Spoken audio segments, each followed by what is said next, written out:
you and mahalo.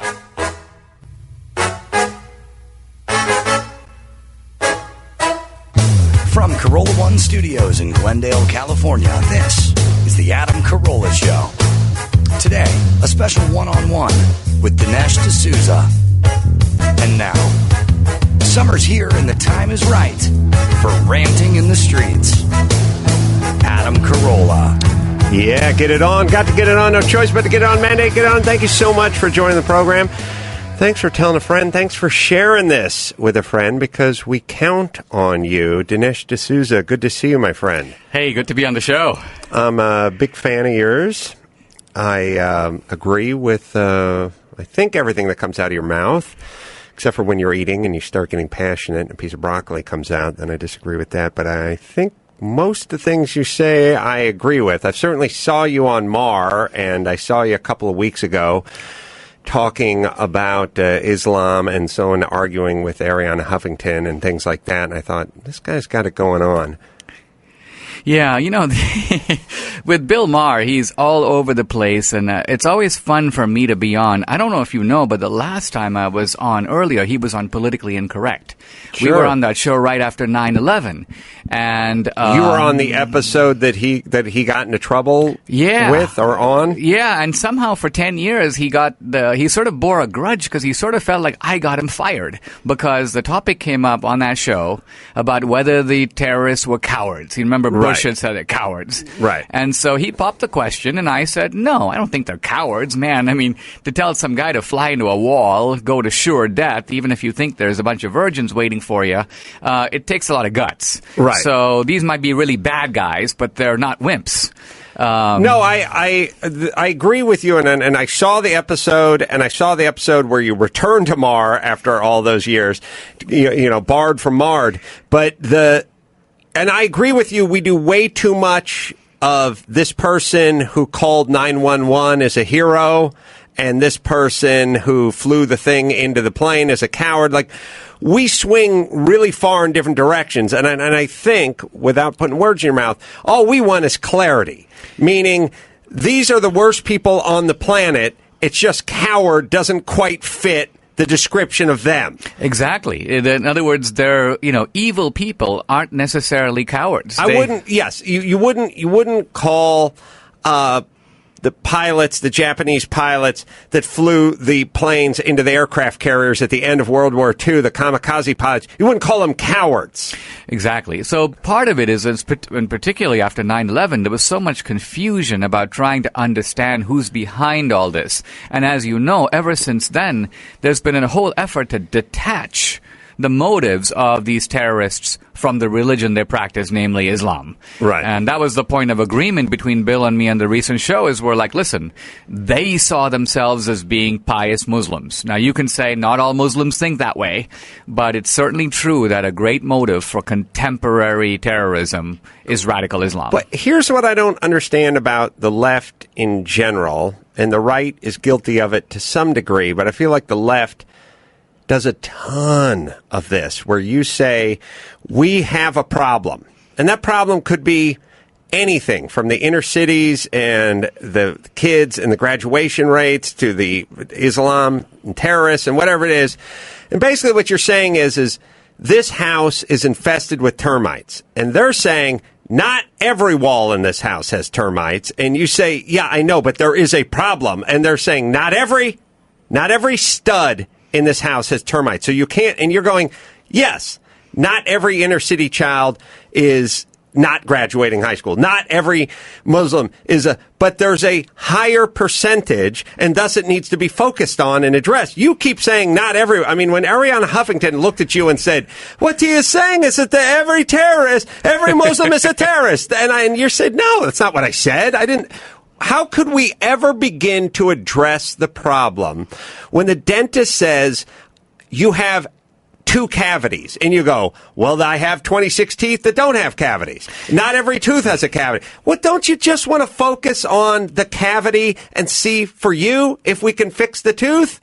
I think some of this got started, if I'm going to be honest about it, during the civil rights movement. And the reason I say that is there was a great campaign against stereotypes. Sure. Now, what's a stereotype but a generalization? Now, in the past, there were people who had very nasty generalizations about groups.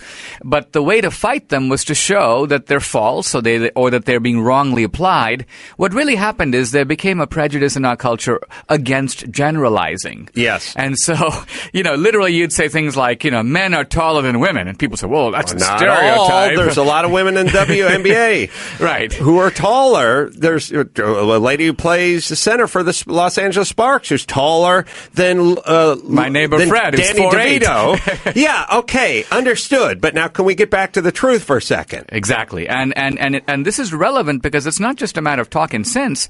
I mean, entire industries like insurance are based upon making intelligent generalizations. For example, young men are a lot more likely to bash their cars than young women. Right. And that's why insurance rates are different. It's not it is discrimination, I suppose, but it's legitimate discrimination based on behavior.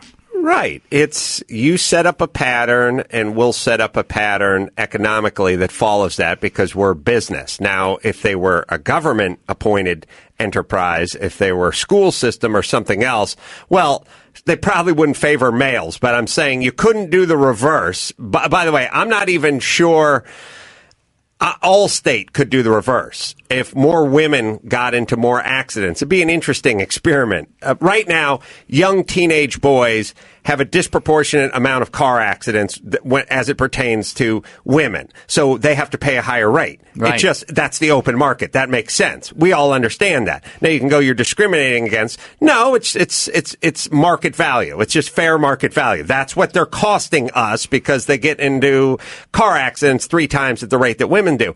I wonder if women, if they reverse the circumstances and women got into it 3 times as much as men, if we then said, well, now women, you're going to have to pay a higher rate, I wonder if there'd be an outcry, because I bet there would. Yeah, that's a good point. Well, I mean, certainly when it comes to disease, take, for example, breast cancer. Now, men can get breast cancer, but they're much less likely to get it than women. Sure. And so it'd be interesting to see if you had insurance in the industry only for that disease, how they would treat it.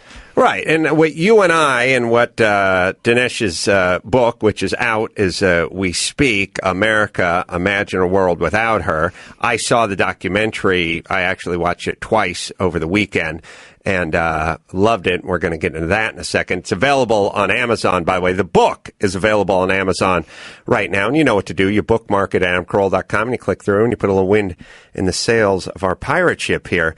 But what Dinesh is basically saying in the documentary and in the book is capitalism, it may not be the best, it's sort of the only. In my view, it's really the only thing that motivates people and keeps them in line.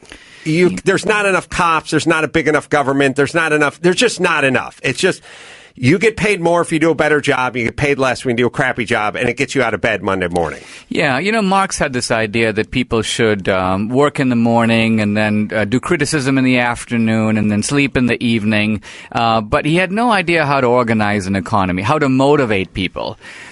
Communism, I think, does work, but it works only in the family, right? And the family is based upon from each according to his ability to each according to his needs. But no society is based upon that. And I think even Obama knows that. So that what's going on now is that capitalism is the undisputed system for every economy, but it's under this fierce moral critique by people who want the government to play quarterback in our economy. To me, it's so weird that people would even question capitalism and motivation, meaning every guy I went to high school with, I always say, look, payday is Friday. And it's not Friday morning, it's Friday afternoon at the end of work.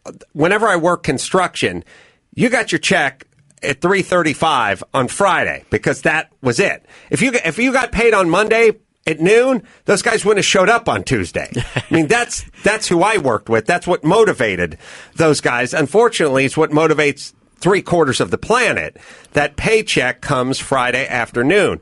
The folks that sit around and pontificate and say, but wouldn't it be better if we trusted the workers and that we could pay them Monday morning? And I go, it would be. And that would be nice. Except for guess what? They're not showing up. So let's just do it Friday and move on to the next topic. Why don't we understand that? You know, I think we don't understand it, or at least a lot of people don't understand it, because they'll look at a job and they try to put an intrinsic value on it. Obama, for example, what part of his speech rhetoric, he likes to say stuff like, you know, in China they pay teachers as much as doctors. And he wants applause when he says that. Right. Why? Because he's basically thinking a teacher is really important and a doctor is really important, so both should be paid kind of the same because they're both equally essential. But in a market economy, it's not like that. You take a guy like Matt Damon, right, with his karate moves and the Bourne identity. Now, that stuff is, I'm not saying it doesn't take some skills, but it may last 6 weeks, and he gets $10 million. Right. Now, if you ask me intrinsically, I can't possibly think of what kind of workout would justify $10 million for 6 weeks, but I'm not deciding. The people who decide are all the guys who go and buy a ticket to the guy's movie. Sure. And so they're putting money in his pocket, and that's what's creating inequality. So if you sit around and try to decide what's the intrinsic value of it, you can't. The intrinsic value is decided by the consumer. You know, I sort of look at it as a sort of a pyramid, and it's something that I will say to my kids. They just turned 8, my twins, but how many people can do your job? And if you flip burgers at McDonald's like I used to do, then the answer is everyone who's ever been born and some that were stillborn can actually replace you. So what are you worth?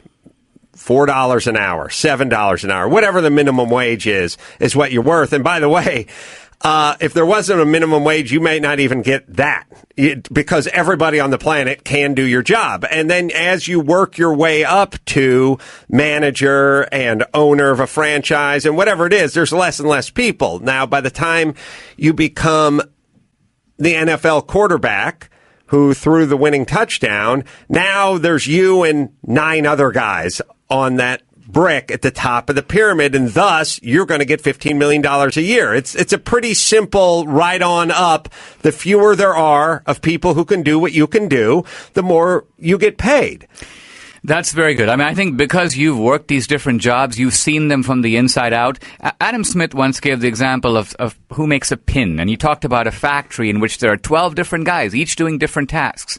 Now, he says it's a great illusion for the guy who puts the head on. He thinks, I made the pin. Right? He doesn't realize all the things behind him that have enabled this to happen. So I think what happens in our society is inequality generates envy. And people think, what the hell? I can do what that guy's doing. Yeah, but you're not doing it.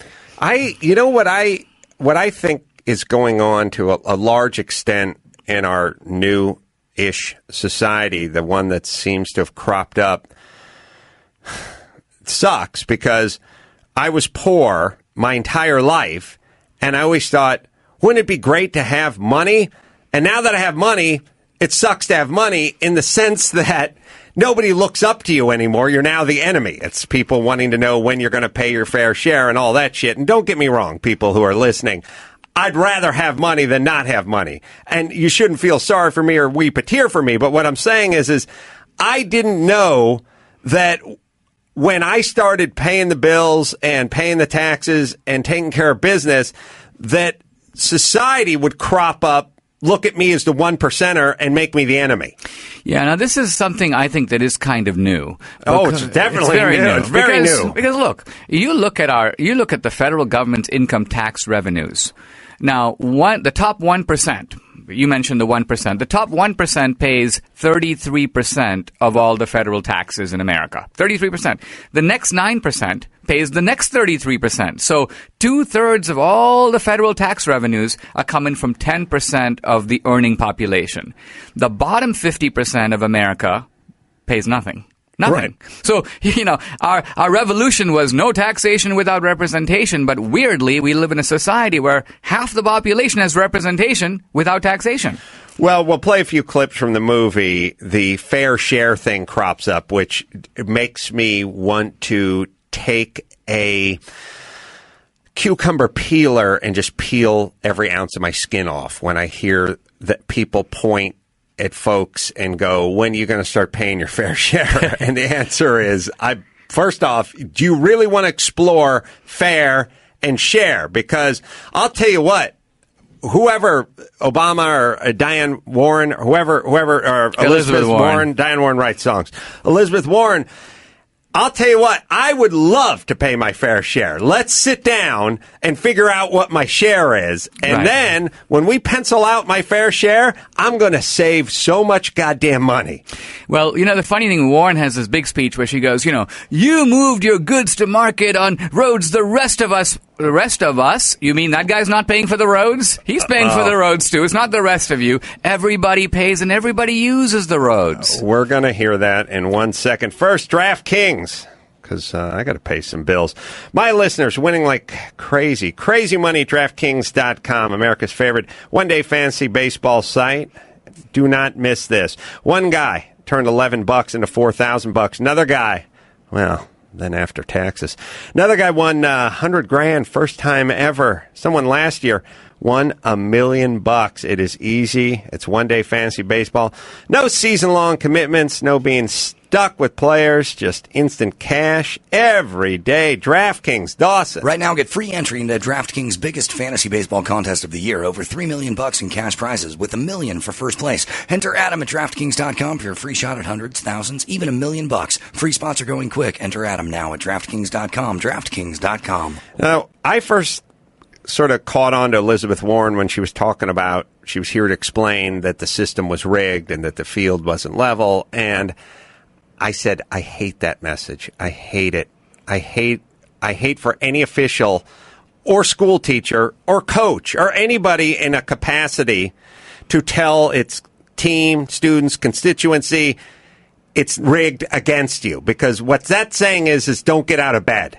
Why bother? Would you play a chess game that was rigged against you?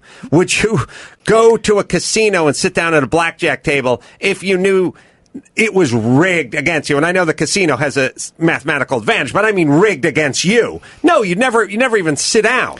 Yeah, exactly. I see. So to put my finger on what has changed in our country, you can almost think of American society as kind of a bandwagon with a few guys sitting in the wagon, and those are the guys, let's go back to the New Deal, right? There's always been some guys who can't take care of themselves, and the rest of the population is pulling the bandwagon. Now, it's true that since the 1930s through the 60s to now, more and more people are in the bandwagon. So initially it was maybe 3 guys out of 100. Now it's about 20 guys. Right. But that's not even what's really changed. What's really changed is you might expect our leaders to go to the guys who are pulling and say, listen, guys, we're in a tough economy. We really appreciate you. You're the best people in America. Thank you for doing what you're doing because you're enabling these other guys to ride along while you pull. Instead, what Obama does, he goes to the people in the bandwagon. He goes, you are the most morally wonderful people in America. And then he goes to the guys who are pulling and he goes, you're greedy, you're selfish, you're materialistic, you better pull harder. So what's he doing? Demoralizing the productive people in our economy and giving you the idea, which sure, then you get the idea, well, maybe I should be riding in the bandwagon. Life's a little more pleasant over there. I was trying to think about this as I was watching your documentary, and I was thinking about the fact of, I have said, look, I don't like all the bullying talk. And people are like, you're for bullying? And I'm like, no, I'm not for bullying. I'm just tired of turning everyone into a victim of bullying. And then I realized that's what I don't like about it. I don't like everybody being a victim. I don't like it, not for me, I don't like it for them. I don't want, like, you ask me, was I bullied? I guess. I don't know. I never thought about it. I didn't think of it as being bullied. I thought of it as junior high and high school. I thought of it as people you get along with and some people you don't get along with. I thought it was, yeah, you have weird hair, then you're called Brillo head. I understood it. And you wear glasses, you were called Four Eyes. Like, understood, but I never looked at it, and no one ever looked at it as being bullied. Even people got into fights and fist fights. It's still, I got into a fight, but it wasn't, I'm being victimized. And I hate that idea that somehow our elected officials are there to convince everybody that they're being victimized, or at least the lion's share of the people that voted for them, that they're getting screwed. They're going to continue being screwed. And by the way, they're the ones who are going to unscrew them or protect them from getting screwed, except for magically that never happens. I even hated the hope and change thing. I didn't like, first off, we're Americans. We don't hope for shit. We go do stuff. We don't, hoping is buying a lottery ticket and sitting at home and praying and rubbing your rosary beads. We don't hope for anything. And change, how much change do we need to do? The other thing is, this is the old American spirit, which is when things turn against you, which sometimes happens. And in fairness, capitalism, there was an economist, Schumpeter, who called it a gale of creative destruction, meaning industries are turned topsy-turvy. Mm-hmm. At one time, 70% of Americans worked on farms. And then as technology got better, and now look at one guy with headphones and a tractor, and he's farming 500 acres. So you don't need all these guys on the farm. So what's the solution? Get your butt off the farm. You got to go do something else. And it's not easy because you've been doing it for generations and your way of life is gone and all that. But all those Americans realize that they just can't stay on the farm. And the government can't just keep farming going because once there's enough food for people to eat, then there are other things to be done. So something like that has happened in some of our manufacturing sectors. There are things in America that are now done by technology, by robots, or by foreigners, a lot cheaper. And so there needs to be change. We're moving into a more knowledge economy. It's not easy. But our problem is that our politics isn't tough and can't say to people, look, there's no alternative but to learn into doing something new. The government can help you learn, but we're not going to protect your job because you're making something that can be made for half the price somewhere else. I want to hear about your personal background and when you came to this country and just how you became who you were. But first, from Dinesh's new, and 2016, by the way, was the last doc, which was absolutely, in terms of political documentaries, I think the second biggest one ever. Unbelievably, $33 million plus at the box office. Oh, what a country, as Yakov Smirnoff used to say. America, imagine a world without her. And I'm passionate about this documentary because, just so people know exactly where I am with this, I'm not a flag-waving, sort of blind, rah-rah guy who says we have never hurt anyone, killed anyone, that there's not problems, that there's not issues, that we haven't had issues in the past and we don't have issues today and we won't have issues tomorrow. I've never said that. All I've said was, can we stop beating ourselves up? What model for a country that doesn't exist are we using that is so much more philanthropic and so much better and so much everything than us? I look at all these other regimes around the world throughout history and I say, look, we're the best. And we have faults, but we're the best. And as you say, when we're done whipping the shit out of Germany and we're done with Japan, we helped them rebuild and we left. I don't know who else would have done that. As a matter of fact, those wars were started to take over Poland and take over Russia and take over whoever you're going to, China and whoever you're going to annex. We're the only ones who put people back together. And then we never stop beating ourselves up about the atomic bomb, which saved hundreds of thousands of lives. We just never stop beating ourselves up. And all I'm saying is can we just give ourselves a break from beating ourselves up? We are a force for good in the world. We've done bad, but that doesn't mean we're not a force for good. And I'll tell you why. We're good. Every time there's a tsunami, everyone just looks at our country and goes, what are you going to do? And if we were to take our borders down, there'd be a big rush. Right. People are going, look, it's pretty simple. When you take Berlin and you put a wall down the middle of it and you just a couple of Martians from outer space and you go, what's going on the east side? Well, people are getting killed trying to get to the west side. Well, the people on the west side obviously are doing something and have created a better society, a better government, a better way of living. I think what you're talking about now is really my life story because I grew up in India. And I grew up, middle class, but in India, middle class means something totally different than here. What does it mean? Well, it basically means you grew up without hot water and you grew up without a phone. And we had a car, but actually, if I looked at the ground, I could see the street. Like Flintstone. And I didn't miss any meals. I have no complaints, and I got a good education. But point I want to make is when I came to America, I was stunned by the abundance of the ordinary guy. How old were you when you came to America? I was 17. I came as a student. So what you're saying is I know, this is one of the only countries where you can be poor and have 3 TV sets. Exactly. Or you can be poor and 300 pounds, right. For that matter. Sure. The Indian poor are like emaciated. They look like their bones are about to fall off. Right. And so I said, every country looks after the rich guy. In India, you got super rich guys, and they all live fantastically at a level you can't even imagine. But a country is sort of judged by what kind of life it gives to the ordinary guy, and maybe even the guy who's not that hardworking and not that smart. Mm-hmm. And I notice a guy who's not that hardworking and not that smart in America has 2 cars and a nice garage, and if he lives in California, sometimes a little pool in the backyard, and he's got indoor plumbing and central heat. And I thought, wow, this country is making it pretty nice for its ordinary citizens. I want to hear the rest of your story in a second. I want to hear this Elizabeth Warren thing that always makes me want to yak first, just because we're talking about it. It's from Dinesh's new doc, which is out on July 4th? July 2nd, it goes nationwide. July 2nd, sorry.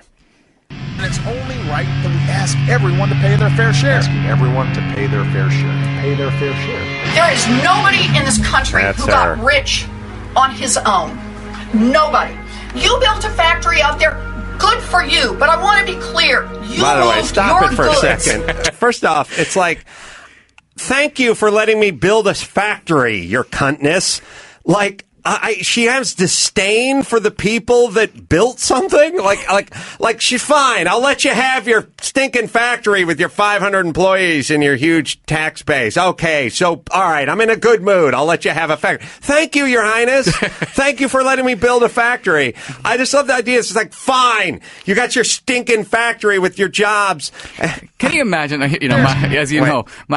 daughter's in the studio, just finished her freshman year in college. Imagine if I say here, young lady, you got some good grades on the SAT, fine, but you drove to take the test on the roads that the rest of us use. Right. You don't deserve credit for your SAT scores because you took roads. She'd think I was nuts. We'll listen to the rest of her tirade. It sounds insane. Nobody in this country who got rich on his own. Nobody. You built a factory out there. Good for you, but I want to be clear. You moved your goods to market on the roads the rest of us paid for. Yep. You hired workers the rest of us paid to educate. You were safe in your factory because of police forces and fire forces that the rest of us paid for. Oh, my God. I mean, first off, forget about whatever you feel toward her. Can you imagine, and by the way, I always just say stupid or liar. I'm assuming she's just a liar and telling the people who are listening to her who don't own factories what they want to hear. I don't imagine she's that stupid because she's an educated woman. But could you imagine, just forget about politics, just from a pure logic-based standpoint, if this person was running your Fortune 500 company? Like, I don't even know what is the logic that she's using. I don't even know what she's saying. It's pure rhetoric. She's talking to people that she thinks are dumb, and she's telling them what they want to hear. But what is she saying? Well, what she's saying at the first glance seems kind of self-evident, and I wouldn't disagree with it, that, look, there is an infrastructure in any society, and that infrastructure is necessary for us to do what we do, right? In other words, obviously you and I couldn't be doing this podcast if we didn't have air to breathe. Right. So there's a necessary infrastructure, but after stating that self-evident fact, you really realize what she's up to is something a little different. She's not saying, hey, listen, if a great teacher taught you, go back and thank her. Or you might want to give her a little bonus because, after all, she taught you those math skills and today you're a software genius. No, right. She's not. What she's doing is she's trying to detach effort from reward. Right. She's trying to say wealth is not created by Adam Carolla or Steve Jobs. Wealth is kind of created by all of us collectively. Society creates wealth. And thus, give some of it back. Right. A lot of it back. That the greedy entrepreneur is sort of stealing it. And therefore, society has a right to kind of pick your pocket because they're only taking back the stuff that belongs to everybody that you are in possession of. Well, also, this notion, which just took flight very recently in this country, that wealth and prosperity is some sort of mason jar of M&Ms, and that Steve Jobs reached in and grabbed a whole bunch and took all the ones away that my parents were going to grab, or my kids were looking to grab, or that I was going to grab, or that the guy drives the tractor or the backhoe or works at the post office. It's somehow this notion that these guys, that there's this finite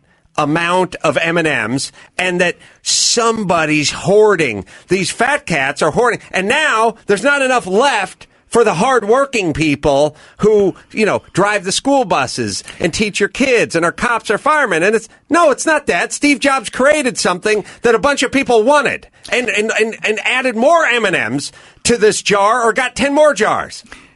You're now touching on a really important point. When I was a kid in high school in India, I'd go to school with a pocket full of marbles. And none of us had any money. And so I realized that the only way for me to get more marbles is to get somebody else's marbles. Because the number of marbles was finite. Right? And in the old world, wealth was like that. Wealth was in land, and if you got more, somebody else was going to have less. Right. I think the beauty of our productive, innovative economy is here comes Steve Jobs, and what's interesting is there's no demand for his product. No one even knew they wanted it. He made it first. Right. He created the demand. He came up with something that you and I didn't even know we wanted or needed, but once he offered it, we're like, hey, that's cool. We'd like to get one. And the highest entrepreneurial rewards go to entrepreneurs like that. In other words, they're not just supplying the food that people demand. They're creating new needs and new wants. Right. And in a sense, multiplying the possibilities available to life in America. All right. Now, don't let me forget, because I can just go all day with you. Don't let me forget to get to your background. Don't, speaking of what guys want, Guys' Choice Awards this Wednesday. Only one place where the biggest names in entertainment gather for all things guy. Spike TV, Guys' Choice Awards. This Wednesday, 9 p.m., Kevin Hart's getting the Mantlers Award. Long overdue, if you ask this broadcaster.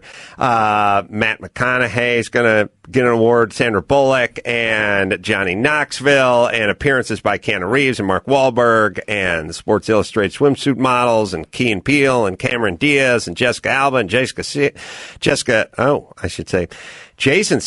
Let's not confuse the two. Olivia Munn. I just think I made one of the funniest and best looking comedic actors of all time, Jessica Segel. Grab Life by the Mantlers. Guys' Choice, this Wednesday, June 11th, 9 p.m., only on Spike. So much more to get into, but your background. So you grow up middle class, but that's poor. Middle class what you have in India is, when you say poverty, you have, slumdog millionaire poverty, like real poverty. Exactly. And, right. and much of the world is like that. But I think when I came to America, I remember seeing it for the first time, seeing the Statue of Liberty, seeing New York City. I think what occurred to me wasn't just that I was in a place of abundance, but also I was in a place of possibilities. That there are things you can do with your life here, well, just like what you and I do. That if I went to my father or my grandfather and said, I want to do a podcast, or I want to be a comedian, or I want to make films, he would have my head examined. So America offers you a way to be the architect of your own destiny, or write the script of your own life in a way that I don't think any other country does even today. Right. Now, look, and I've said it to everybody. Well, it's always insane. Somebody just sent me a tweet, and it was Morgan Freeman, and he was talking to, being interviewed by, I'll get his name in a second, but CNN. There's a black newscaster on CNN, and he's talking to him about, racism, and what do you think about racism, and what do you think about the disparity between, and how can you overcome, and blah, blah, blah. And Morgan Freeman said, no. And the guy went like, what? And he went, well, we're here, aren't we? You're a broadcaster, and I'm a celebrity, and here we are. Like, whoa, what are we talking about? And the idea that we can talk about it, that Oprah Winfrey can be a female and be black and be the richest person in our country, and yet we can still talk about how we're never-ending struggle and holding down the women and holding down African Americans and all that kind of stuff.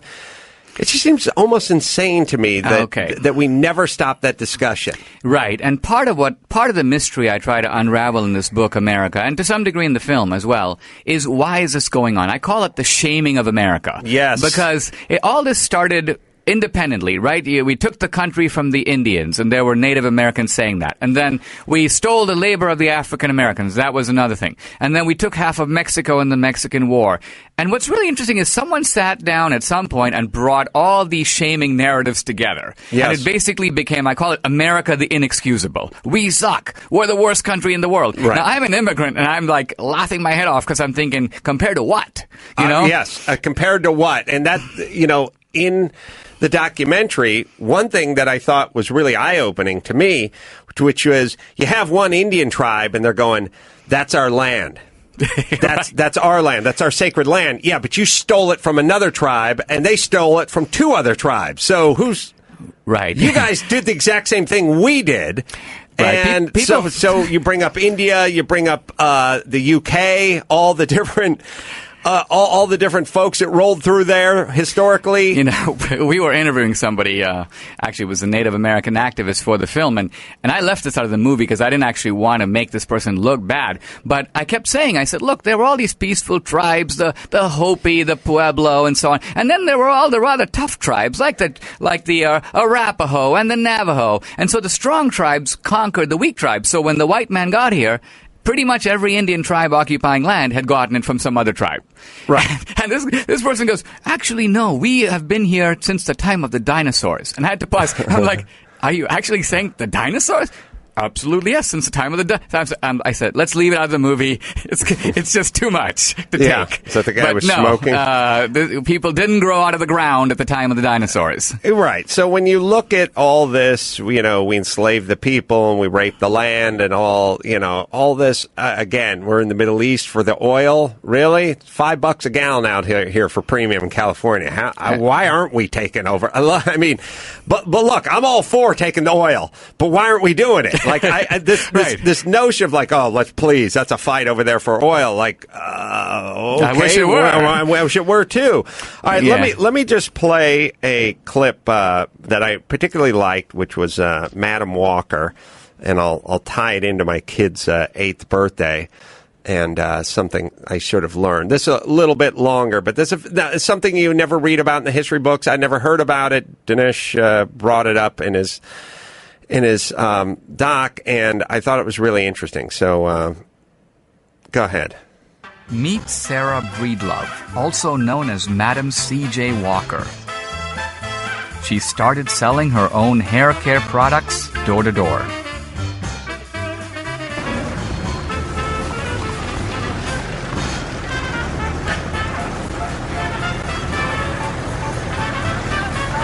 Now, what year is this? So this would be in the early part of the 20th century, between 1900 and about 1910. Now, here's a Madam C.J. Walker became the first self-made female millionaire in America.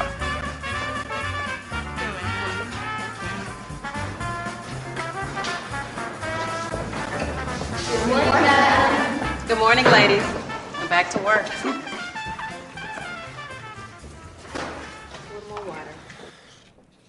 So she's started a factory, but this is the speech I like here.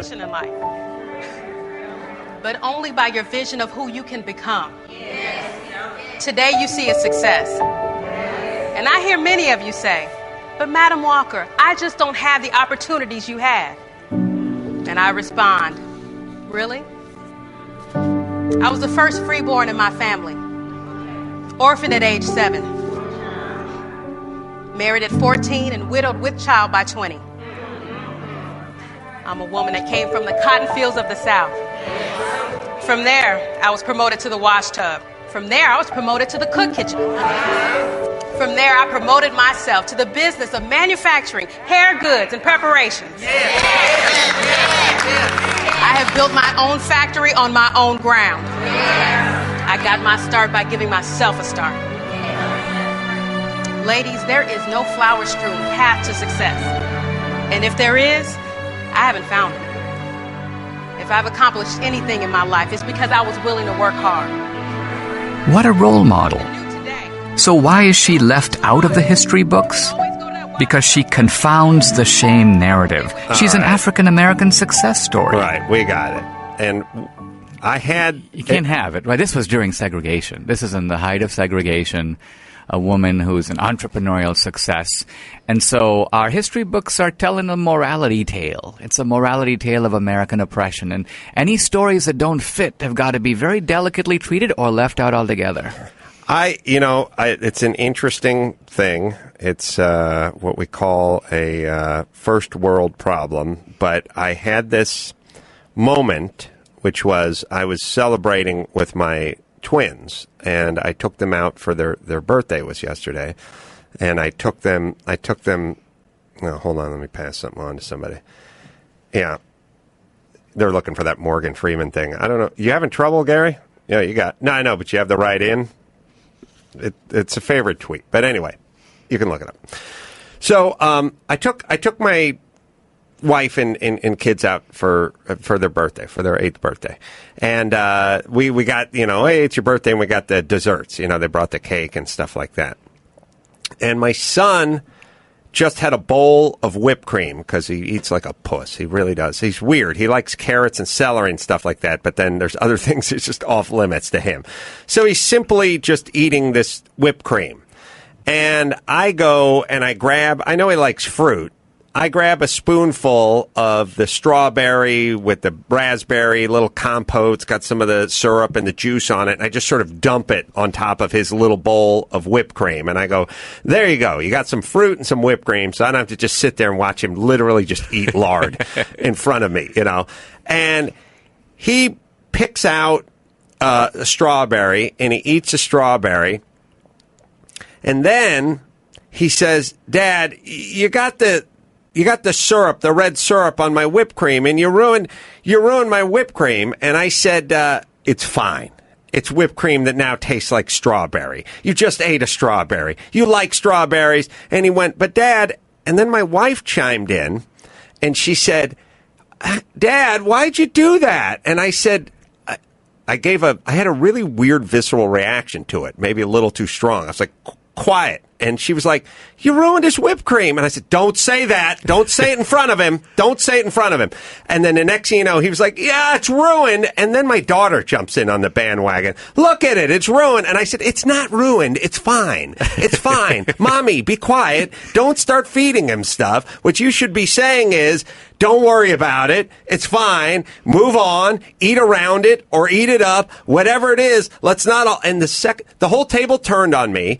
They'd all made a mountain out of a molehill of whipped cream. But the point is the second my wife jumped in and said, what did you do to him? Everyone else turned on me and he turned on me and they all realized and said, oh, now I can't eat what's in front of me. And I realized the narrative of you're not up to this. You've been enslaved. You've been challenged. You can't go forth. You can't be prosperous. You can't. It's a horrible narrative. Horrible. Don't say it. Admit that it. Address it. Yes, it happened. Yes, this went on. Now, let's move forward. Let's go. When I came to America and I went to college here, and then I was thinking of becoming an American citizen, and I was scared of it because the immigrant is a bit like a man on a tightrope, and you're walking between two tall buildings. So the first building is India, and the next building is America. Now, at some point, as you walk out on the tightrope, you've left India. Mm-hmm. You're far enough away that you don't feel Indian, but you're not America either. You're in between. You're the man in the middle. It's really precarious, and there's an impulse that wants you to run back, right? Mm-hmm. Now, but if you're going to become an American, you can't do that. You got to fight that, and you got to move ahead. But what happens on the college campus today is what's called multiculturalism. And multiculturalism is, no, Dinesh, you don't actually need to keep going. You can actually have India and America. In fact, you can have India in America. So you don't actually need to make this brave choice of continuing to walk on the tightrope and embrace America and assimilate to the American way of life and become American. Right. And so that's my point, is this is already a terrifying thing to do. It requires courage, and multiculturalism tells people you don't have to do it. again, whether it's you don't need to learn to speak English because you speak Spanish and this was your land and you live in Texas and your forefathers own that land, and so why should you speak English? You're not helping anybody who you're attempting to help by talking them into not talking. Right. You can get by with Spanish if you live in Miami, but if you want to live anywhere else, you kind of need to know some English. It'd be nice. And I'm not saying it because I hate you or I hate your culture. I'm saying it because I love you and I want you to get further along. Believe that's me, the part that's the immigrants know this. The people who are corrupting the immigrants are the leftists in this country. The immigrants aren't the problem. If you left the immigrants to their own, they'd all be learning English. Sure. That's why they come here. I mean, they're coming. The immigrant, I once told a professor of mine, you keep telling me about cultural relativism. All cultures are basically equal. I go, actually, if all cultures are basically equal, I would never have left home. Because it's much easier to hang around with your own family and your own pals and the world you grew up in. But the reason the immigrant picks up and leaves all that behind is they're voting with their feet in the most decisive way possible against their own culture and in favor of another culture because they think it's better. I've been saying that for a long time. That's all this country was and is. It's sadly turning into a bunch of little islands of culture in an island chain when it used to just be one big island with all the sort of cultures on it. And by the way, you're always going to have a Latin culture, an Italian culture, and a black culture. You're always going to have that. Why the big separations now? That is not going to serve anybody. And it's certainly not, it's not going to serve the culture that's separating either. And the latest version of this is now the gay rights, right? We had the minority rights, we had the women's rights. And the problem is, I believe we're all in this country a minority of one. We're individuals and we have rights as individuals. End of story. We don't actually need group rights because our rights accrue to us as individuals. Bono, who I normally like to harp on, was actually quite eloquent about that in a segment of the doc. We got Morgan Freeman's little CNN. I think it was Don Lemon. I think he was speaking to. I'm pretty sure it was him. Didn't look like him to me, but it could be. I've been. All black people look the same to you, Gary? It is Don. They do all look the same to me. I'm very sorry. How come when I say it is the guy, you give the look of? I didn't recognize him, but I'm being told. How does the guy not look like the guy? I'm being told I'm wrong. I'm sorry. You're being told twice that you're wrong. My mistake. Question is, why is first impulse to go, Charles Nelson Riley? That doesn't look like Charles Nelson Riley. Except for it is Charles Nelson Riley. Well, you said Don Rickles, so what am I supposed to think? Oh, I did? Anyway, yeah, we got the clip. So I'll tell you what. Go back to, where were we? Oh, now hold for 1 second. Let's take a very quick break, and we'll come back with Dinesh D'Souza. America, Imagine a World Without Her, great documentary coming out July 2nd. Also, the book, same title, out as we speak. We'll be right back after this. Hi, everybody. This is Pat O'Brien. Either your grandfather, your father, or you grew up with me doing sports for the last 30 years, plus all the entertainment and pop culture things that I did, all those red carpets for you out there. Now, we're putting all that in a podcast, The Pat O'Brien Show. Go to iTunes and find it. Go to thePatO'BrienShow.com. We're here. We work for you on The Pat O'Brien Show. Thanks. Go to meeting, baby. Good communications. Crucial for any business. You need to stay connected. You want to meet coworkers, clients, wherever they are. It doesn't matter. Traveling all over. Timbuktu. Remember people used to say that? Walla Walla, Washington. Peoria. That's all the stuff from the cartoon. Go to meeting. Brought to you by Citrix, the proven solution for meeting and collaborating online. You can share the same screen. You can review documents, presentations in real time. Use the built-in HD video conferencing. Works like a charm. Just need a webcam. See each other face to face. It's effective. We use it here all the time. We use it when we talk to new clients. Start hosting your own face-to-face online meetings today. Do it from your Mac, your PC, tablet, smartphone. See why millions choose GoToMeeting. GoToMeeting, and you can try it free, 30 days free. Visit GoToMeeting.com. Do it today. Try it free. You click on the Try It Free button. Use the promo code Adam. So let's review. GoToMeeting.com, promo code Adam. Box.com. Oh, going to Costco or Sam's Club's frustrating. I mean, you get the discounts.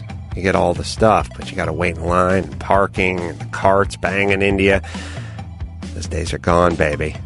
Boxed.com. Do all your wholesale shopping on your mobile device.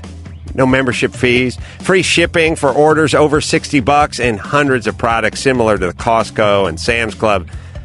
Easy. They took all the good stuff about the big box places and eliminated the crappy part. The standing in line, the parking lots, the forever, the killing a Saturday. Box.com. Enter the promo code Adam at checkout. Get 15% off your first order.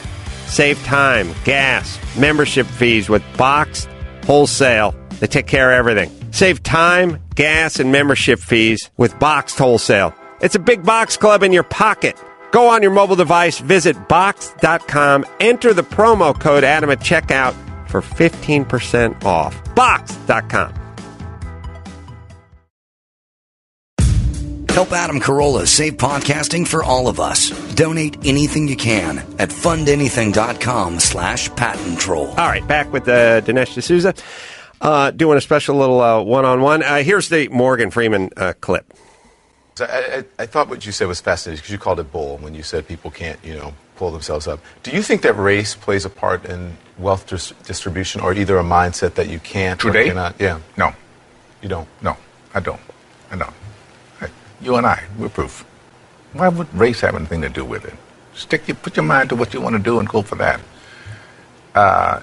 It's all right. Kind of like that's what I like about it. I'm startled by that. That's I actually am too, just the straightforwardness of it. And I don't know if he realizes, but if he went and said that on a campus, they would be like people fainting. Well, he'd never get to speak on another campus. That'd be the end of the campus speaking. That's for goddamn sure.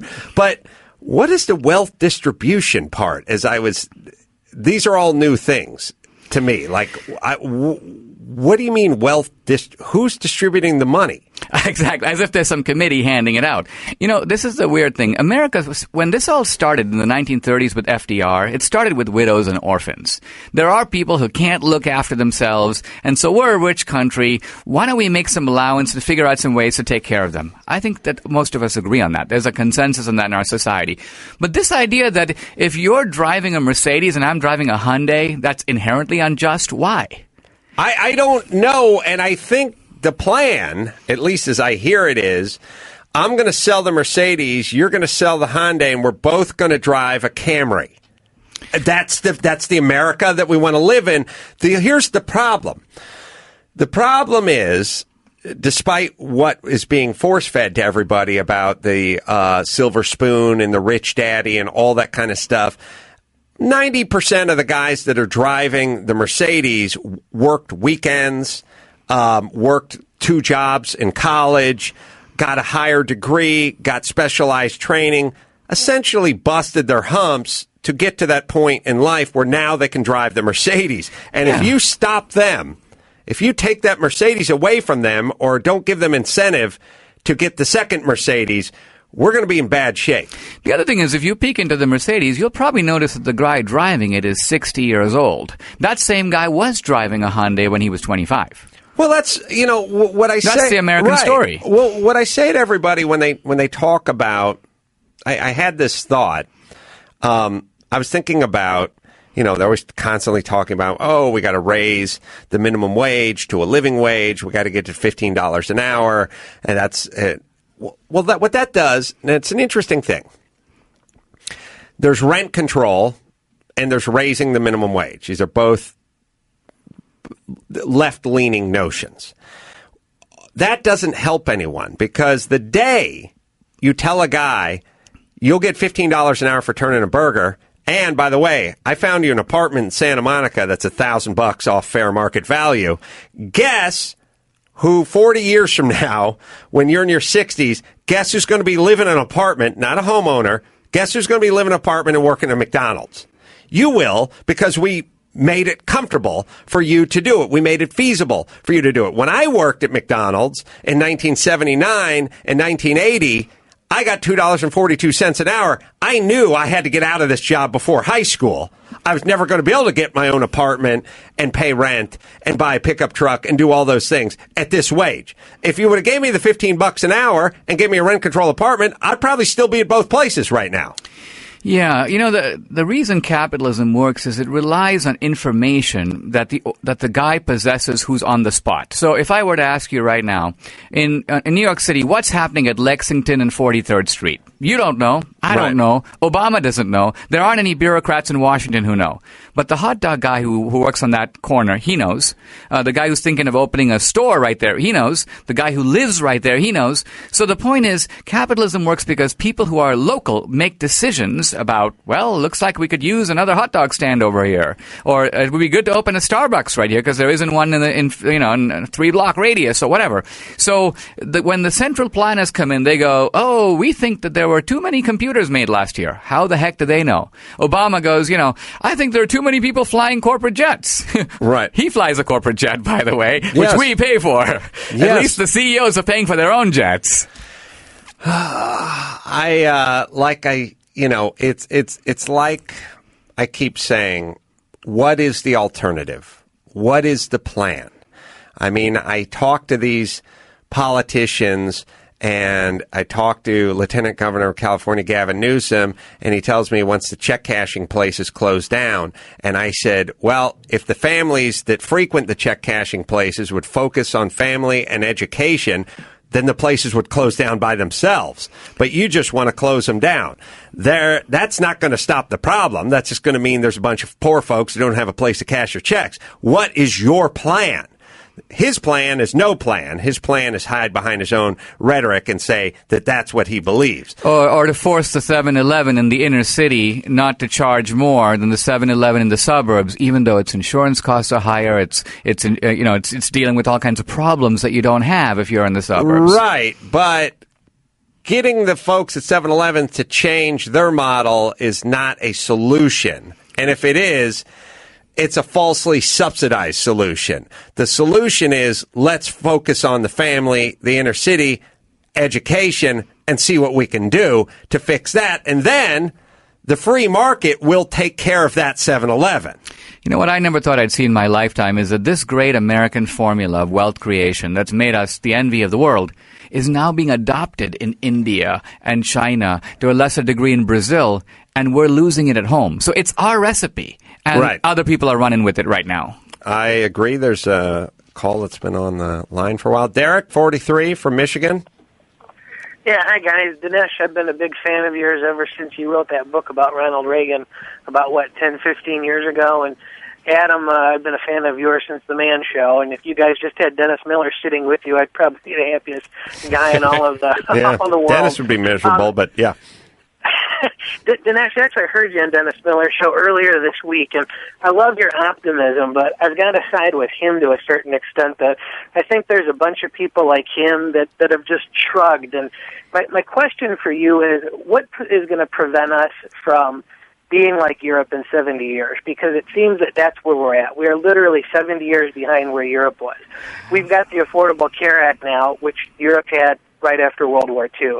And I think it's just a matter of time before we end up with 6 weeks of mandatory vacation like Germany does, and you're going to see our kids rioting in the streets like the French were a couple of years ago because, heaven forbid, we cut the retirement age or we raise the retirement age by 2 years. And it just seems to me that when you start giving people government programs like this, you can't put that genie back in the bottle. And I think it's just a matter of time before the rest of the country shrugs, and we're going to be in even worse shape. Thanks, what's the Derek. solution? Yeah. All right. Yeah. Dennis Miller, by the way, he just seems like he's just packing it in terms of his hope for this country. He's a smart guy. He's a funny guy, but his thing is like, look, I'm going to be dead in 20 years and you guys are on your own. Well, if we keep going at this pace, I mean, look, Obama, in these 6 years, we have doubled the national debt. Now, that's kind of a arresting thought, right? Mm-hmm. We have $8.5 trillion, and in 6 years, this guy has taken it to $17 trillion. Now, you think that would be in the news, but I think we're in a very bizarre time when it's almost as if a lot of our journalist types, so-called, they don't want the first African American to fail, and so they got to suppress the bad news, and we've got a courtier press like at the French court, where the press basically is prancing around and lavishing praise on the aristocrats. I mean, it's embarrassing. So I can see where the pessimism is coming from. It's like information isn't getting out there. I mean, the reason I switched careers, I'm a think tank guy, I write books, and I write books now, but I'm making movies because I find, 2016 was seen by 8 million people. Right. My last book was #1 in the New York Times bestseller list, 150,000 copies. So I think that when you give information to people, Americans are unbelievably commonsensical. They hear it, they're like, that makes sense. But the problem is Republican candidates have been inept. One thing you got to give Obama is he's determined, and he's articulate, and he fights for what he believes in. I think the counter to him is the disinfectant of truth, and this documentary is just trying to lift the curtain. First step toward doing that. Stamps.com. Talk about a democracy. These guys want to save you time. Really the most precious thing you have. You don't have to go down to the post office. You go to Stamps.com. Stamps.com, we use them here. We never stop. My books, we send them out. You guys send in your book jackets. I sign them. We use stamps here. You buy and print official U.S. postage and just the amount that you need, whatever. Because I got a book. 320-something pages, the last one. It's hardcover. If I was sending it, I wouldn't know how many stamps to put on it, and I'd always put 5 extra stamps because I wouldn't want it coming back. Stamps.com has a great offer. It's got a scale. You plug it into your computer. You would weigh whatever you were sending. If you wanted to send me my book to sign, President Me, thank you, you just put it on the scale. It prints out the correct amount of postage from your own printer. You put it on, and boom, done. And you get $55 free postage. So how can you lose? Go to Stamps.com before you do anything else. Click on the microphone, top of the homepage. Type in Adam. That is Stamps.com. Promo code Adam. And by the way, if you'd like your book jacket signed, send it in to me. Send it to our P.O. Box. And we also got a deal on my last book. Because, Dinesh, I don't know if you do this or how it works, but my publisher called me and said, yeah, we got 5,000 of your books, hardcover. Now we'll sell them to you for $3 a piece, or they're going in the incinerator. And I said, fuck it, I'll take them. And I'll sell them to my fans, and I'll just charge them basically the $3 plus postage. And that way you can have them, and they won't be burned like this is Nazi Germany, circa 1939 and a half. Where the heck were we? We got a couple more phone calls for Dinesh. So you came here. Why did you come here at 17?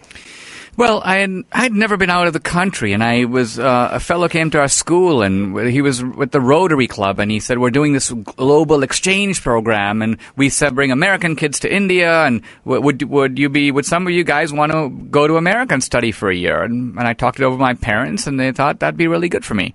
And boy, I came and I never left. The Indian, at least the Eastern Indian culture, seems to have just been kicking ass in this country in the last few years. Or I didn't notice it 10 years ago, but I look around now and I'm like, they're winning every spelling bee. Every doctor I have is of that descent. They're just kicking ass. What is it? The parents? What's going on? Well, India is so tough and so competitive. Get into a private school. I mean, the lines are around the block. I mean, there was an article a few years ago about parents slapping each other because their kids failed a test to get into an elite school.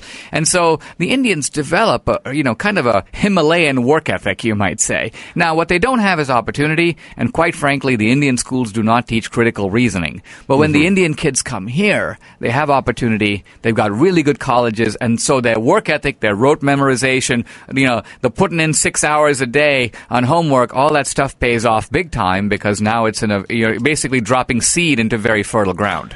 So what year is it that you come here? Well, I came in 1978, and I was a freshman in college in 79. And how much?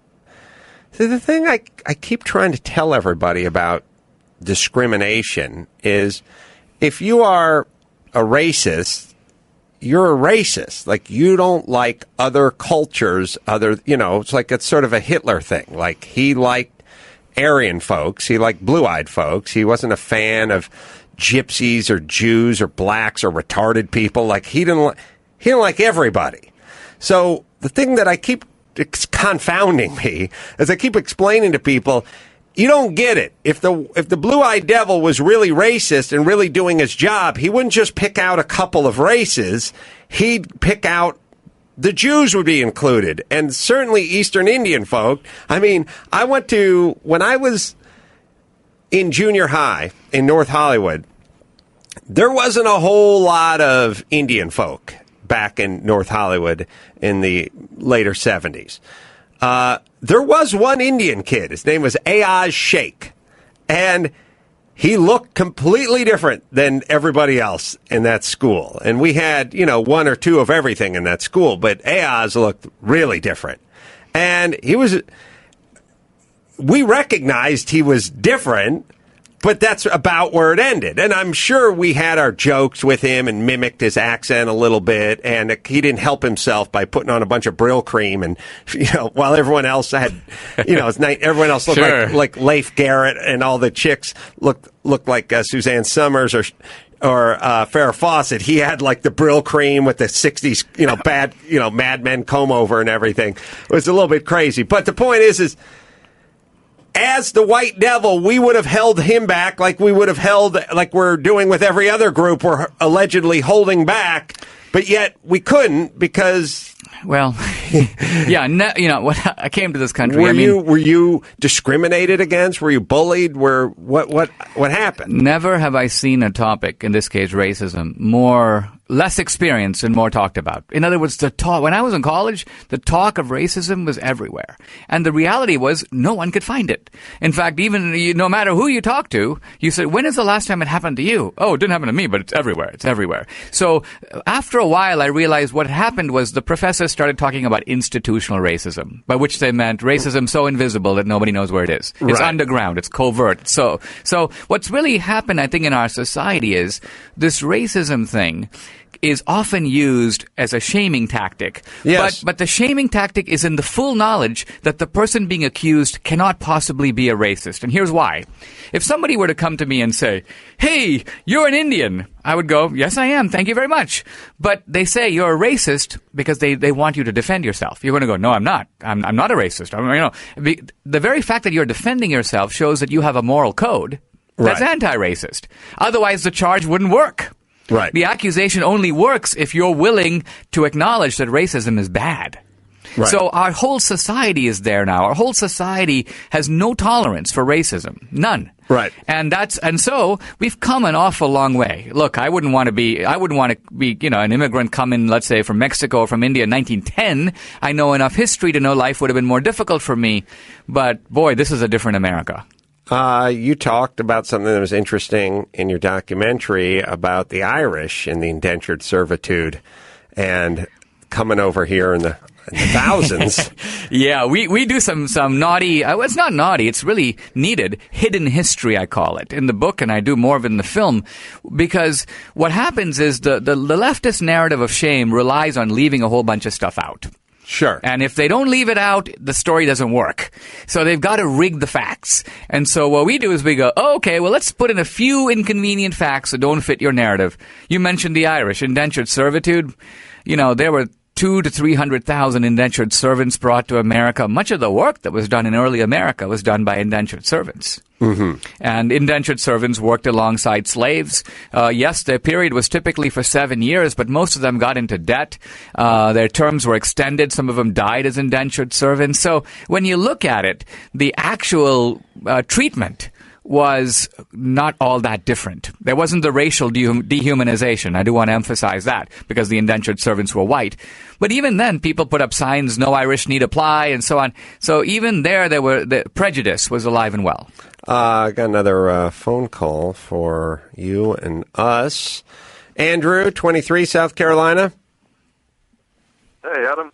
Hey, how are you? Good. How about yourself? Good. Say hi to Dinesh D'Souza.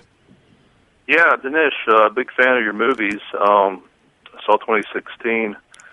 I just want to get your opinion on the 5 terrorists that we traded for one kind of shady soldier there. Just kind of how it plays into how you say how America's kind of losing our standing in the world. It's the superpower. What's you know what I'd like to know from someone as educated and thoughtful as you is why would we and or Obama do that in the face of what is going to be a storm of bad publicity?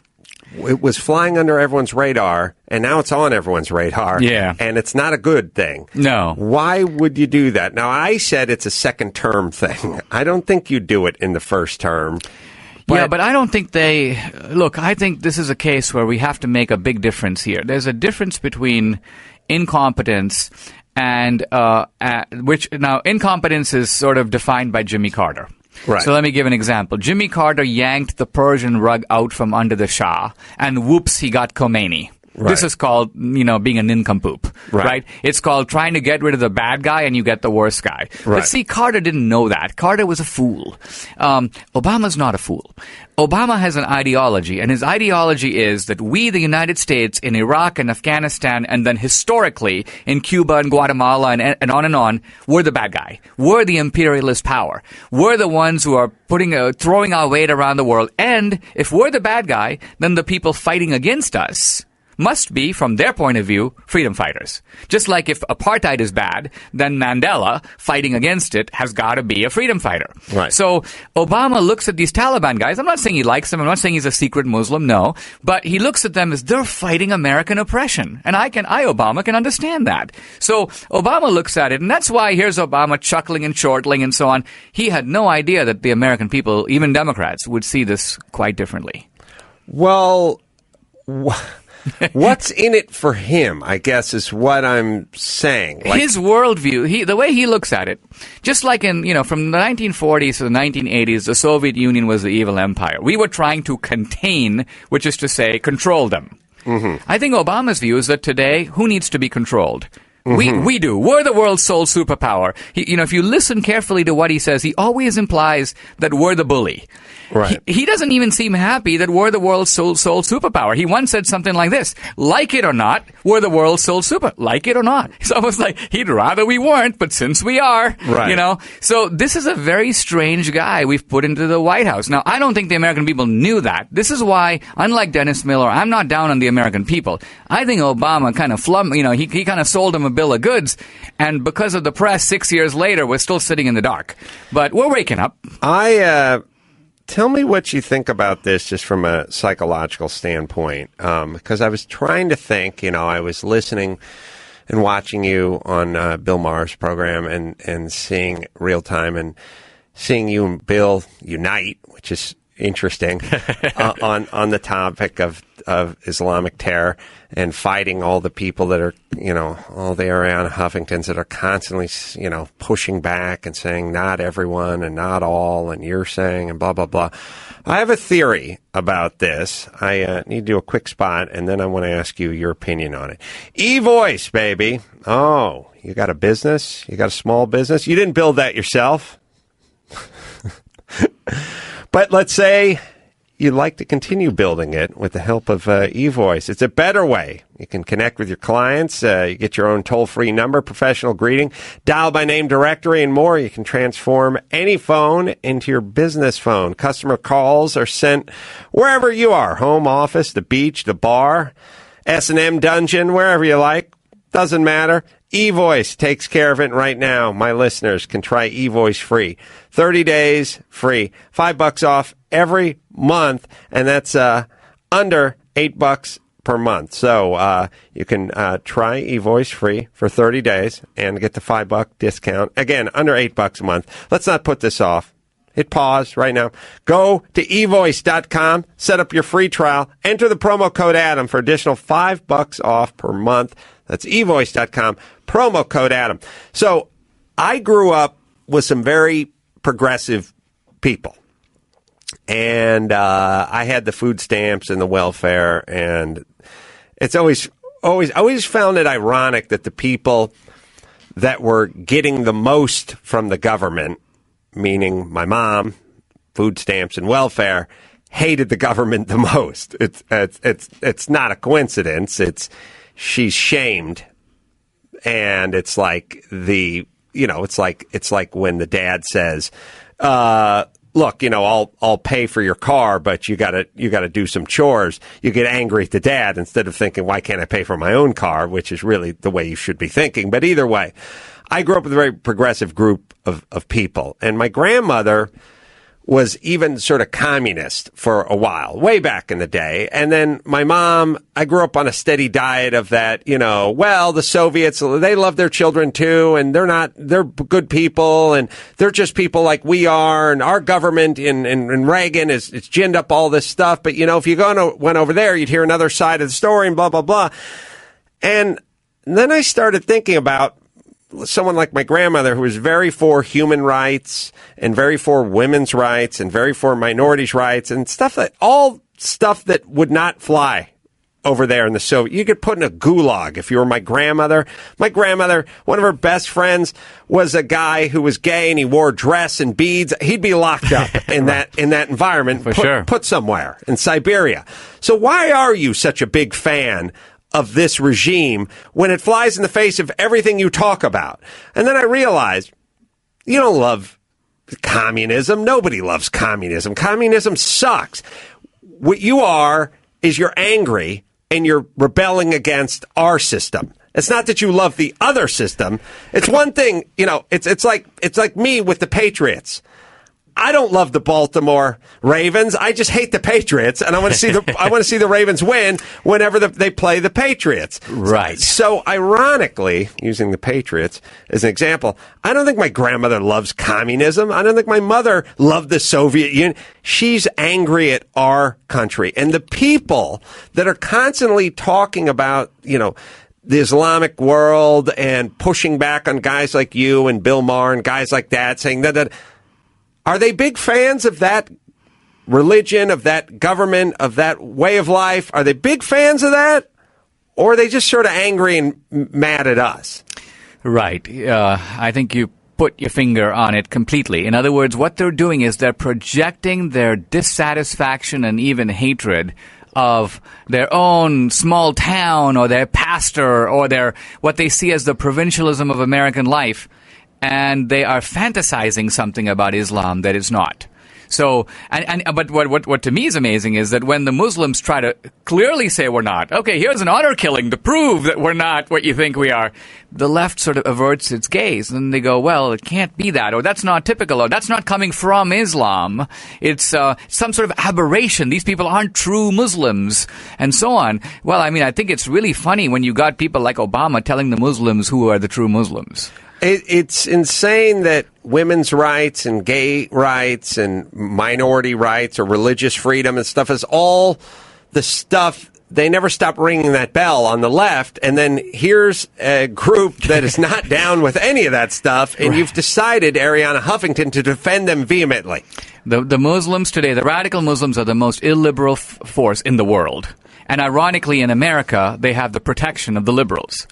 And they've turned on Israel, which is insane to me. I don't have a dog in this fight. I'm not Jewish. I'm not religious. I'm not anything. But it just, as a guy who's standing on the outside, just sort of looking in, I'm thinking, is Israel the problem in that territory? Right. Here's this little oasis in this big desert, and these guys are productive. They've got a successful economy. They're a democracy. And there's plenty of room outside of Israel, and yet everybody's on Israel. I think it's because, to be honest, I think Israel is taking our heat. Israel is seen as the little Satan that's the extension of the great Satan, which is the United States.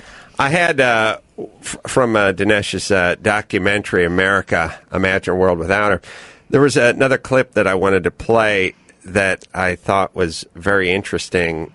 And it's so funny because Dr. Drew would sit around and talk about, is it Alexis de Tocqueville? I don't know if I'm pronouncing that right. Yep. And he'd always quote him. And me, I have no formal education, so I'd never had any idea who he was we talked about, but he was sort of a Frenchman who wandered the United States around about the 1820s, about the 1820s, or maybe early 30s, and just sort of like a guy from a completely different culture, and it was just sort of wandered around and made notes and observed. Well, what was cool about Tocqueville was he came 50 years after the American founding. So the founding principles were in action, if you will. And he was an outsider, so he knew, I mean, Americans, we take it for granted here. But when an immigrant like me comes or a foreigner like Tocqueville comes, they notice what's strange about America. So they actually are very insightful in telling us what's special, good or bad, about ourselves. Well, there's an interesting little clip as it pertains to slavery, and I found it to be something that I just never thought about before. I'll play the clip. Now, Tocqueville did recognize the things that Zinn talks about.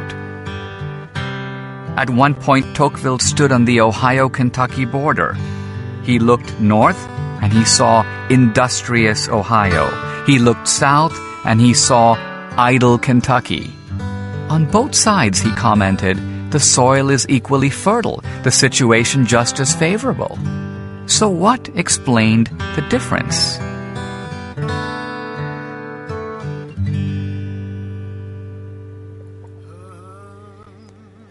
Slavery, Tocqueville said, degrades work. It produces a people without energy, without a spirit of enterprise. That part I understood. That made sense to me. It's the second part that I never really thought about. Slaves have no incentive to work, because they don't get to keep the fruit of their labor. That I understood. It's this part. And masters become lazy because there are slaves to do everything for them. That's the part I didn't really think about. Right, and that's the way that the Southern economy became, if you will, a backward economy. Yeah, you're making everybody lazy. You got one group that doesn't want to be there and is not getting to wet their beak, so to speak, so they're not motivated. And then you got a guy who's not really he's getting his work for free, so he's not really motivated. Exactly. I remember there's a funny story of Frederick Douglass when he was a slave.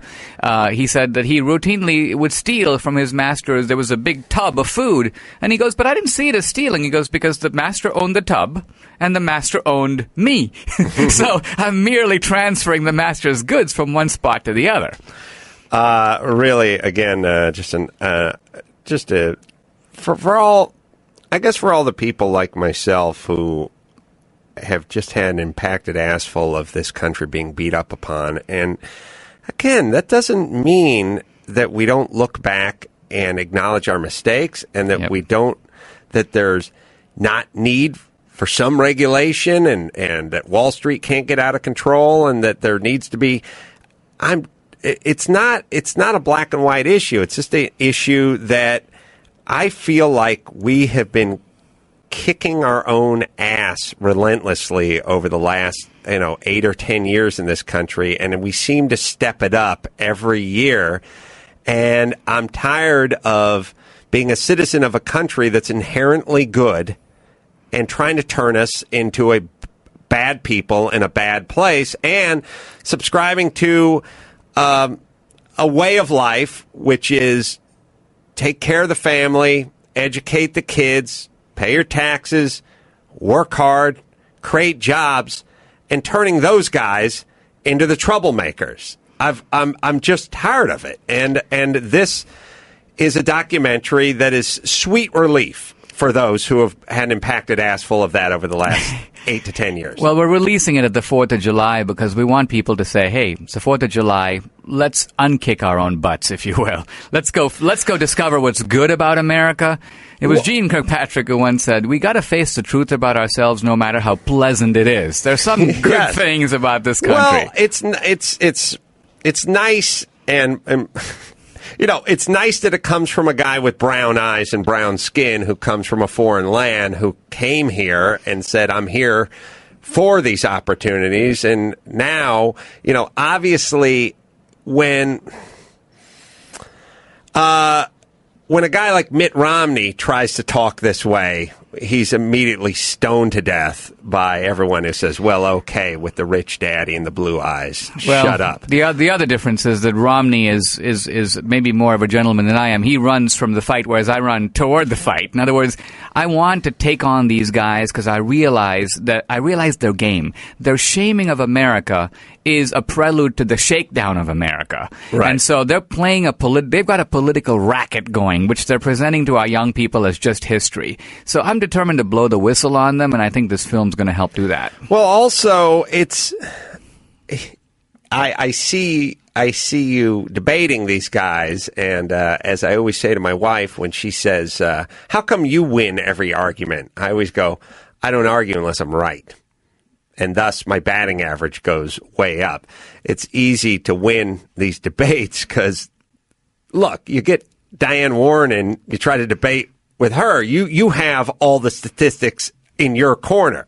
She's just talking. She's just blathering on about heart. It's all coming from her heart, and I don't even think it's her heart. I just think it's her speaking in sound bites. You know, and I think it's, I also think it's the ocean of envy and resentment. Wait, did I say Dan Warren again when I meant Elizabeth Warren?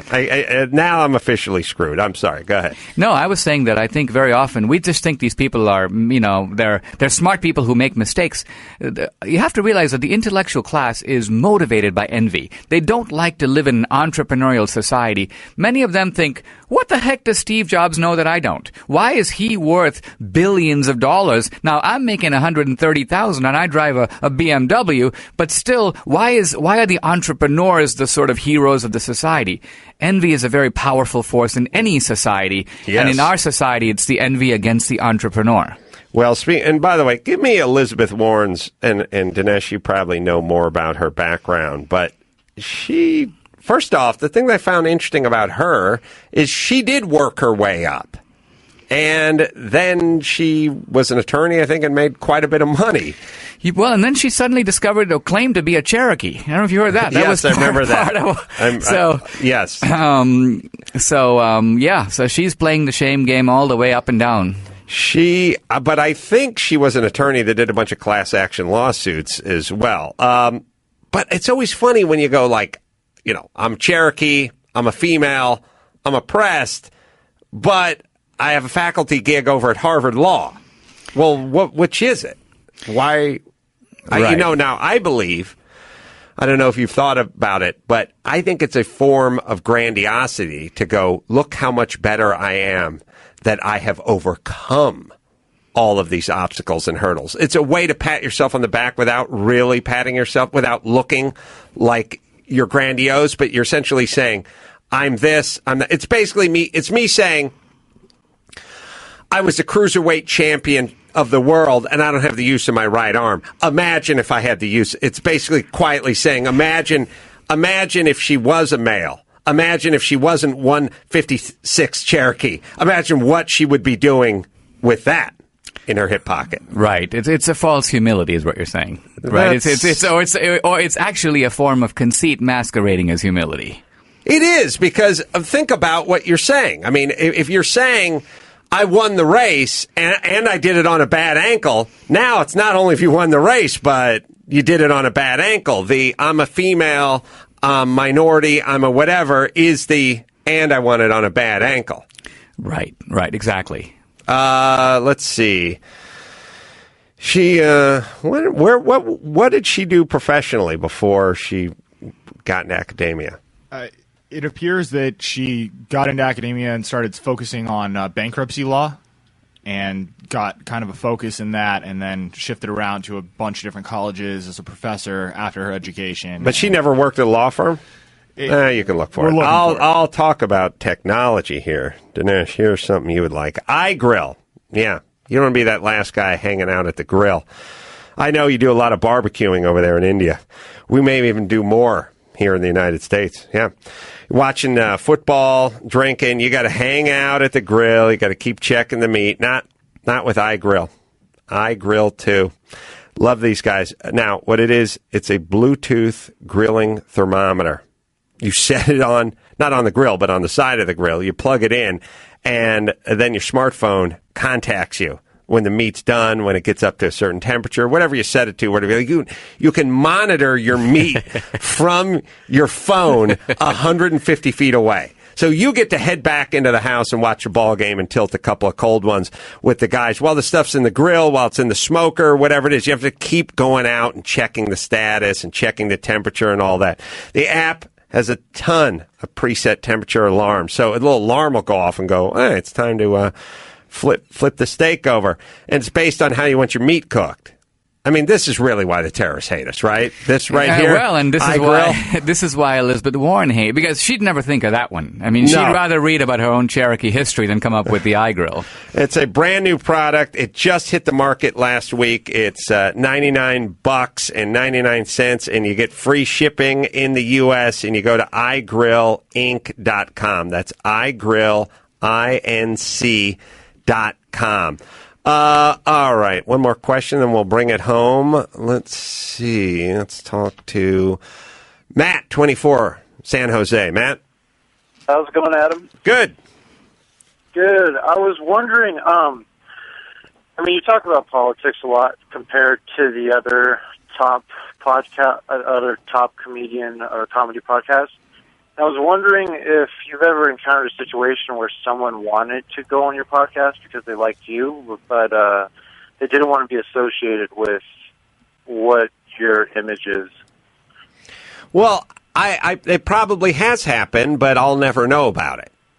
I'll just hear from the publicist that so-and-so passed, or I won't. I mean, you don't know. Again, it's sort of, I don't know, it's like bad breath. It just happens. I don't know if people tell you about it. Maybe you're scared to ask. People told me about bad breath. Oh, good. I don't know. And it's, Dinesh, it's a thing that's bothering me a lot because I never thought of myself as political. I certainly never thought of myself as conservative. I'm just a guy who said, look, you want to have kids? Fine, have kids. You pay for them. I'll pay for my kids. You have kids? Fine. You feed your kids. I'll feed my kids. And then when you say to me, yeah, but there's a lot of poor folk who don't have enough to give their kids breakfast. I think, have enough? That's 50 cents. You get some oats, put them in the microwave, put a little tap water in there and some brown sugar. They're good. This is what happened to me. I came to America from India. I'd never thought about politics. My dad's a chemical engineer. And it was only in college that when people began to tell me that, well, this is what a conservative believes. A conservative believes that there are bad people in the world and no amount of conversation is going to stop them from being bad. I'm like, well, that sounds right to me. That you need to work hard for what you got and that, you need a free market system because it allows the guy at the bottom to climb up the ladder. We want to have a free society, but we want to have a decent society. You want to have some, law and order, and you want to basically have the pursuit of happiness, as Jefferson called it. Our foreign policy, even though people say America's evil, our foreign policy is basically A, don't bomb us, and B, trade with us. Right. And that's it. Yes, Can a more benign foreign policy be imagined? I don't get it. I do feel like there are many more people who share our sensibilities, but the few people who disagree with us have bullhorns. They have big bullhorns, and they're intimidators. They go around, one reason Hollywood is so homogenous is that if you get off the reservation, they slap you around a little bit. Oh, yeah. I know. I feel it every day. But the good news is, unlike what Elizabeth Warren would have you believe, I built my own pirate ship. I have my own studio. I have my own warehouse. You mean you didn't have a school teacher somewhere? You didn't take the public roads? Actually, I had some of the shittiest teachers. My counselor, Mr. Tomey, didn't do shit for me. My school teachers were mostly horrific. I didn't learn anything. And no, I don't owe my school teachers or my counselors anything. They did a piss poor job with me. I was uneducated and I cleaned up garbage on a construction site. And my counselor was just there to, I got suspended once and I had to go sit in his office. That was it. I was never counseled on anything. So no. And by the way, the roads here are covered with potholes. So no, the roads aren't fantastic. Last time I called the fire department was never. Last time my wife called the the cops, they wouldn't show up to the house. A drunk driver hit the wall outside of my house. I was on the road, surprise, surprise, on the weekend, paying more into the system via taxes, and my wife called the cops, and they said, go check it out yourself, because we don't have enough to come out. So, no, this was built. It was built by me, and you people support it, and God bless you for it. And that's an atheist talking. We're going to be in Phoenix at Stand Up Live. You can come out and say hi to everybody. We're going to be doing live podcasts. That's June 20th and the 21st. 4 shows. Long Beach, first show sold out. Second show added. So you can come on out. And Treasure Island, Las Vegas, and Phoenix on the 21st. I'm going to be at Total Wine and at noon selling a little Mangria. And speaking of Mangria, it's all available now, the white and the red and the brosé, and that's a good Father's Day gift. So let's not forget about that, my friends. All right, Dinesh D'Souza, thank you so much for coming in. America, Imagine a World Without Her. The book is out as we speak, and that you go through Amazon and get that. You know what to do. And then the doc is hitting theaters the 2nd. July 2nd. July 2nd. Dinesh D'Souza, thank you so much for coming in. Come back anytime. Until next time, it's Adam Carolla for Dinesh D'Souza saying mahalo.